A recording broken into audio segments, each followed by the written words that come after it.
Baik, selanjutnya kita akan lanjutkan mengenai materi investasi.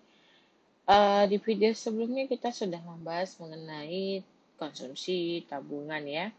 Jadi, ketika seseorang punya pendapatan, sebagian itu dikonsumsi dan sebagian ditabung. Nah, hal yang ditabung itu akan masuk ke dalam namanya investasi.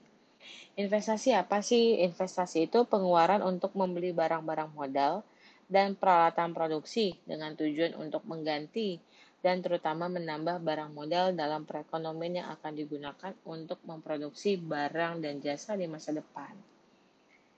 Pengertian dari investasi ini juga artinya dia menunda konsumsi sumber daya atau bagian penghasilan demi meningkatkan kemampuan, menambah atau menciptakan nilai hidup, penghasilan atau kekayaan di masa datang. Yang kedua adalah mengelola sumber daya atau faktor produksi yang ada sekarang untuk diperoleh manfaatnya di masa yang akan datang. Nah, pelaksanaan investasi yang pertama ada pemerintah. Pemerintah ini motifnya adalah untuk memenuhi kebutuhan masyarakat seperti rumah sakit, jalan, dan fasilitas-fasilitas umum lainnya.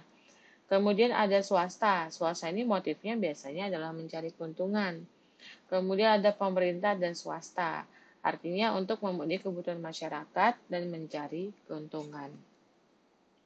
Komponen investasi yang pertama investasi perusahaan-perusahaan swasta, kemudian pengeluaran untuk mendirikan tempat tinggal, perubahan dalam inventaris perusahaan, dan investasi yang dilakukan oleh pemerintah. Investasi dalam konteks makro, artinya investasi ini merupakan konsepnya aliran, karena besarnya dihitung berdasarkan satu periode tertentu. Investasi mempengaruhi jumlah modal yang tersedia pada periode tertentu.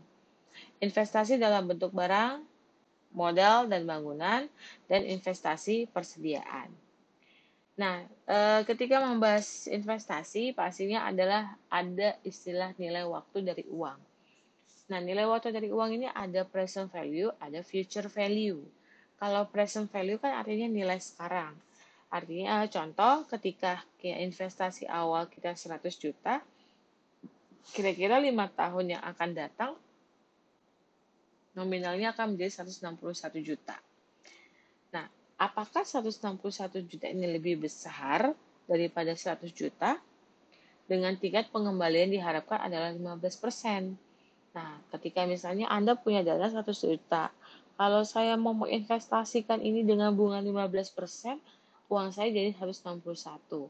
Dengan konsep namanya present value, kita akan menghitung apakah dengan nilai uang 161 juta ini untuk nilai uang sekarang ini besar apa enggak gitu ya. Nah, rumusnya adalah V sama dengan X dibagi 1 tambah R pangkat 5. V ini adalah tadi si present value tadi ya. X ini adalah nilai uang di masa akan datang, yaitu 161, 1 ditambah 0,15 pangkat 5. Nah, hasilnya adalah 80,1. Kalau kita mau hitung di masa yang akan datang, rumusnya adalah F sama dengan A, muka kurung 1 ditambah R pangkat T. A ini adalah uang awal investasi yang sedang kita awal investasikan. Nah, R ini kan adalah tingkat suku bunga 0,15. Di pangkat 5 artinya kenapa 5? Ini tadi kan dia menyatakan 5 tahun yang akan datang gitu ya. Jadi nilai 5 di sini pun juga diperoleh dari 5 tahun yang akan datang. Nah, hasilnya adalah 201 juta. Jadi kalau kita lihat bahwa secara present value nilai uangnya ini turun, bukan senominal 100 juta, tapi 80,1 juta. Tetapi secara future value, nilai uangnya itu ketika kita menginvestasikan 5 tahun dengan pengembalian 15%, maka uang kita akan bernilai sebesar 201 juta. Kriteria dari investasi. Kriteria dari investasi ada payback period, benefit cost ratio, kemudian ada net present value, ada internal rate return. Nah, ada 4 faktor yang mempengaruhi investasi. Yang pertama, tingkat pengembalian diharapkan. Artinya kondisi internal perusahaan, kondisi eksternal perusahaan, kemudian ada biaya investasi, ada biaya efficiency of capital, tingkat bunga dan marginal efficiency of investment. Nah, kemudian ada efisiensi marginal dari investasi. Jadi, konsep efisiensi marginal dari investasi menerangkan bahwa setiap hubungan di antara besarnya investasi yang dilakukan dengan suku bunga. Dengan menggunakan konsep efisiensi marginal dari investasi, Keynes menunjukkan bahwa terdapat hubungan yang terbalik atau negatif antara suku bunga dengan jumlah investasi yang akan dilakukan pada periode tertentu. Nah, teori investasi juga ada teori akselerasi dan teori investasi neoklasik. Nah, kalau teori akselerasi ini menunjukkan hubungan antara pendapatan nasional dengan investasi. Di dalam teori akselerasi, ini merupakan teori investasi yang didasarkan pada hubungan yang rigid atau kaku di antara jumlah barang modal atau capital stock dengan tingkat pendapatan nasional yang diciptakannya. Menurut teori ini, rasio di antara nilai stok modal dengan nilai produksi yang didapat diwujudkan adalah tetap. Sedangkan dengan teori investasi neoklasik, ini menyatakan bahwa teori investasi ini menggunakan pandangan dasar dari pemikiran ahli ekonomi klasik mengenai penentuan keseimbangan faktor produksi oleh perusahaan. Untuk memaksimumkan keuntungan setiap perusahaan akan menggunakan suatu faktor produksi hingga sampai pada suatu tingkat di mana nilai produksi marginal sama dengan biaya yang dibelanjakan untuk memperoleh satu unit faktor produksi tersebut.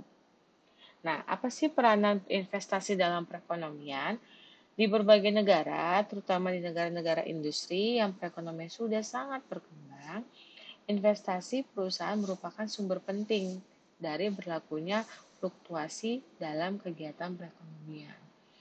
Investasi itu perlu diingat bahwa kegiatan investasi memungkinkan suatu masyarakat terus-menerus meningkatkan kegiatan ekonomi dan kesempatan kerja, meningkatkan pendapatan nasional, dan meningkatkan taraf kemakmuran masyarakat. Nah, peran investasi ini juga bersumber dari 3 fungsi penting dari kegiatan investasi dalam perekonomian. Pertama, investasi merupakan salah satu komponen dari pengeluaran agregat. Kemudian juga pertambahan barang modal sebagai akibat investasi akan menambah kapasitas produksi di masa depan. Yang ketiga, investasi selalu diikuti oleh perkembangan teknologi, produktivitas, dan pendapatan per kapita masyarakat juga akan meningkat. Baik, sekian materi mengenai investasi. Jika ada pertanyaan, kita bisa lanjut di kolom komentar.